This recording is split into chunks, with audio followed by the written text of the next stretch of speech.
Hi, thanks so much for having me. Sorry that I'm all wrapped up like a Michelin man, but I'm really cold. Um, I want to start off by saying something about the importance of voting. And obviously, we are asking everyone to vote yes, that they would be willing to take action in the form of strike and action short of strike. But I want to just talk for a moment about the importance of voting in the first place, in the context of having this very anti-democratic 50% turnout threshold imposed on unions, which is not actually imposed on any other kind of democratic ballot, for example, for positions of political power. And I think we can all think of a few figures who've been elected into positions that didn't necessarily take place in a 50% turnout situation. When you get your branch over that line, no matter how much we disagree with that line being there, it strengthens you locally as well as nationally. And I think it's really, really important to remember that any excuse your employer can use and can draw on, they will. And if they see a branch not make it over that 50% line, they will quite likely feel emboldened locally to try to push through changes in which they will hope that you won't have as strong a bargaining arm on those issues, as well as the way that it affects the picture at the UK level. And I do think that's a really important context to set. For those of you who don't know me, I'm the president at the moment, which means that I used to be the vice president. And when I was the vice president, I chaired the negotiations that Justine Mercer is now chairing. So I've been in the room with Universities UK and USS for the pensions, and I've been in the room with UCU, who are the employers' representative body that we deal with over pay and pay-related conditions.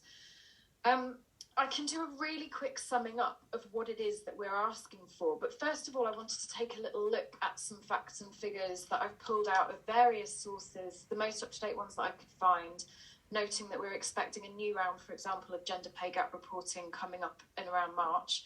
But if you could just go to the next slide, please, Bianca. The first slide shows, I had to go on 2020, that was the most up-to-date that we had. So I know you've had a change of staff at the top. But in 2020, your VC earned quite a lot of money. Basic pay of 315,000. You can see that year she declined to take the bonus, which in 2019 had been 10,000. We saw quite a lot of vice chancellors declining to take a bonus in that pandemic year. It will be interesting to see what they do in subsequent years and what happens to the rest of their emoluments. You can see that 7,000 went towards their own USS pension, and that there were benefits again in 2020 reduced to £1,000, whereas in 2019, and that was more in line with the previous patterns, it was at 8,000, taking you to a total package of £323,000, which, whichever way you slice it, is an awful lot of money, which we always see justified for vice chancellors on the back of the incredible responsibilities that they have, how complex the organisation is that they manage, and so on. And I think now is a useful moment to pause and think about the kind of rhetoric that has been used towards staff and about staff when we, for example, have been pulling out all the stops and every scrap of energy and then some more that we didn't have in supporting students and all of the university's functions during a pandemic. And when we are told how terrible we are for wanting to see action over our pay, our pensions and our pay-related conditions, when in actual fact, we know that our pay has been degraded by around 20% in real terms over the last 12 years. Can I have the next slide, please, Bianca? So every university now has to report their pay ratios. And you can see that the Vice-Chancellor, this is again 2020, basic salary was 7.2 times the median pay of staff, where that's calculated on a full-time basis. And if you took into account the benefits, 6.7 times. Now that is around about in line with other universities. And they might say that means that's okay, but I'm much more interested in what the difference would be and what the ratio would be between the lowest paid in an institution and the Vice-Chancellor, because you would see a very different picture than when you're looking at the median salary. Could I have the next one, please? Thanks. We're starting to get into some figures that I actually audibly gasped when I was looking up some of your Brunel facts and figures. Again, this is from the university's own figures. We have a gender pay gap of 27.9% if you're looking at the median and 20.4% if you're looking at the mean. A disability pay gap, which is based on figures about staff who are known to have disabilities, and there's a lot of hidden because there isn't always reported, so that's at 8%. And this one was interesting to me. It is only recently that the university has started reporting on its ethnicity pay gap and its disability pay gap. And this marks a significant improvement based on the 2019 figures to 2020 figures.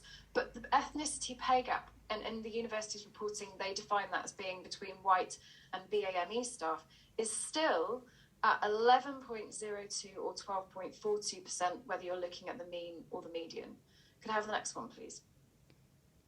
This is where I started to feel quite sick. Hourly paid contracts amongst teaching-only staff. This is one I pulled out. There's more figures in the UCU report, and I encourage you to take a look at the UCU report. 76% of teaching-only staff are on hourly paid contracts at Brunel. Academic staff on fixed-term contracts, 43% overall. Academic-related staff on fixed-term contracts, and this is something that across the sector is increasing, not too bad at Brunel, but is increasing across the sector, 9%. And the next one, please. This is where I really started to feel like the numbers, they really start to look terrible. So on fixed-term contracts, and again, we're kind of limited by the way the data is reported. So in some categories, this is reported as BAME, and in some, it's actually broken down into white, black, Asian, mixed race. But there is still significant differences between the proportion of staff who are on fixed-term contracts and who are not white and those who are white, and the disability difference there. So if you are a staff member who has a known disability, it's reported on the system. Of those on fixed-term contracts, 61%. And hourly paid, you can see the figures are looking pretty stark there as well. So, for example, we have, of those on hourly paid, staff known to be disabled, we know that we've got 48% there. And the differences are what I'm quite interested in. So, for example, the difference there between white staff and black staff, 24% to 43%. Just kind of let those figures percolate into your brain for a moment. Let's have the next slide, please. So why am I even talking about this when we're talking about a UK level set of negotiations and a UK level dispute? Well, I think it does matter to look at the picture and the context for our pay and our pay related conditions against VC pay. We often see those justifications about whether they're worth it, and I think we have to ask ourselves, are they worth it?